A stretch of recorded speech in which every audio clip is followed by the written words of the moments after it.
شكون قال لازم تكوني محترفة باش تنجحي في الديول؟ تقدري من أول مرة ديريهم وتنجحي فيهم.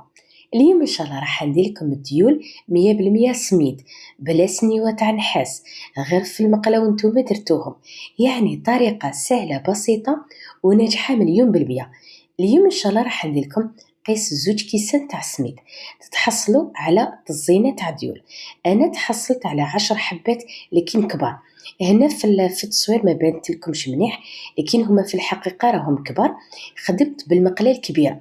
نتوما إذا صغرتوا في المقلة تقدروا تتحصلوا على 12 ولا 13 حبة تاع ديول. المهم هذه طريقة سهلة وبسيطة وأي وحدة فيكم ممكن تديرها. نديروا المقادير. هنا عندي 2 كيسان تاع سميد ناعم. ديروا اللي يوالم المسمان ولا السفنج ولا الرشطة، معنى هذاك الرقيق كامل. درت رشة تاع الملح وقطرات برك حوالي مغرف صغيرة تاع لاتاي تاع الخل مع الماء نبداو نضيفوه غير بالعقل. كل ما تتبدل نوعية تاع السميد تتبدل الكمية تاع الماء اللي ديروها. السميد هذا اللي راني نخدم به اليوم ما يشربش الماء وما يربيش الخيط، معناها هو صح رطب رقيق ناعم لكن ما يوالمش المسمن. اذا درتوه مسمن يتقطع، وتاني اذا حجنتوه الماء يشرب اقل من انواع واحده اخرى تاع السميد. المهم حتى واذا ما فيهش الخيط ويعني ما يشربش بزاف الماء، لكن حتى في الديول يسلككم. المهم راني درت لكم بارخص سميد في السوق.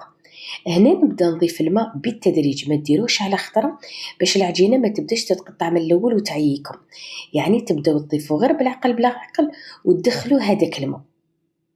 كل ما خليتوا العجينه ترتاح كل ما تجيكم الخدمه سهله.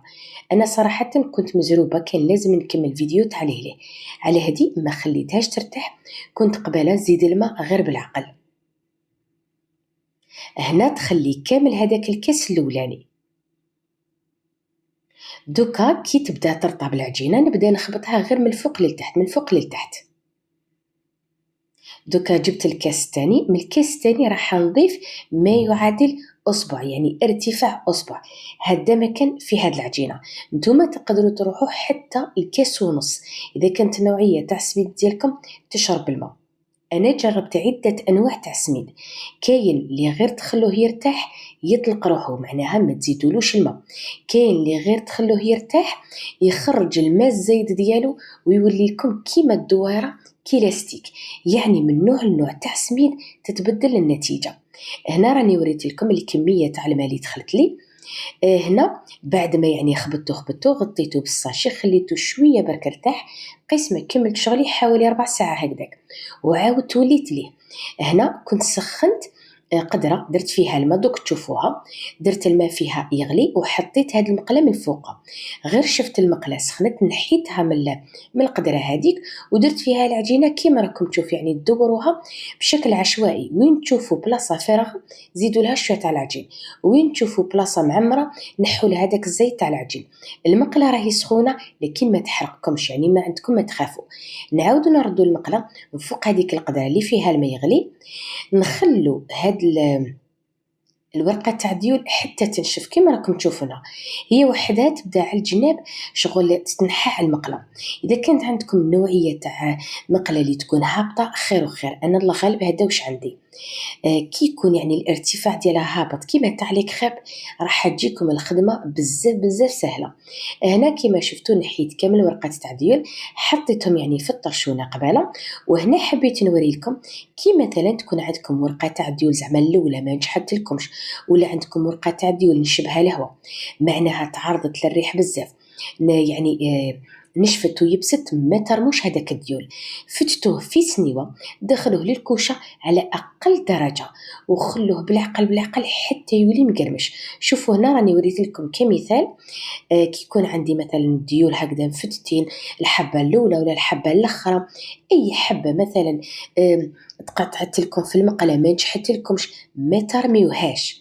فتتوها، حمصوها على نار هاديه، غير تشوفوها ولات مقرمشه، خلوها حتى تبرد مليح.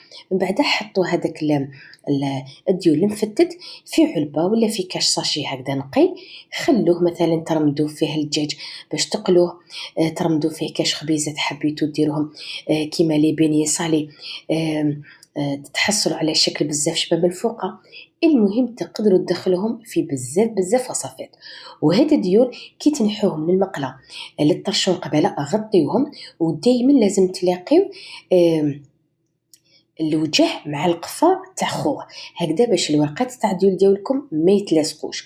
اذا كنتو ناويين طيبوهم في نفس النهار عادي طيبوهم، اذا حبيتوا تخبيوهم روليوهم كيما السيجار، معناها كي شغل ماشي كيما السيجار، روليوهم مثلا كيما زربيه قباله، يعني ماشي قصدي تطويهم وتروليوهم، روليو هكذاك الطزينه ديالكم قباله كيما زربيه، وخلوهم في ساشي في الفريجيدير يبقاو لكم 3 ايام. اذا حبيتوا تجمدوهم جمدوهم وهما مسطحين في الكونجيلاتور تاني يبقاو لكم شهر كامل. المهم نتمنى برك ان شاء الله الوصفه تاعي تكون عجبتكم، نتمنى ان شاء الله تجربوها. نتلاقاو ان شاء الله في الفيديو المقبل باذن الله، وبقى على خير.